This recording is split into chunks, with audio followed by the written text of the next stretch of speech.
पूरी दुनिया में सबसे ज्यादा पढ़ी जाने वाली धार्मिक किताब रिलीजियस बुक कौन सी है? भगवद गीता। भगवद गीता। अच्छा, भगवत गीता में से एक या दो लाइन या श्लोक कोई सुना सकते हो? नहीं, उतने तो नहीं पता अभी। नहीं भाई, पढ़ते नहीं हम। पता नहीं भाई, हम तो भगवद गीता मुझे नहीं पता भाई। भगवत गीता में से एक या दो श्लोक, एक या दो लाइन। ध्यान नहीं पता था बस। गीता गीता पढ़ी जाओ। गीता में से एक या दो श्लोक सुना सकते हो?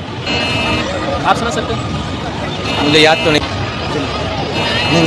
ऐसे एक या दो श्लोक कोई लाइन याद है आप लोगों को? पता तो नहीं है, लेकिन बस घर पे रखा हुआ, पढ़ते तो नहीं है, मम्मी पापा पढ़ते, तुम लोगों को पता होगा। दुनिया में सबसे ज्यादा पढ़ी जाने वाली धार्मिक किताब कौन सी पूरी दुनिया में?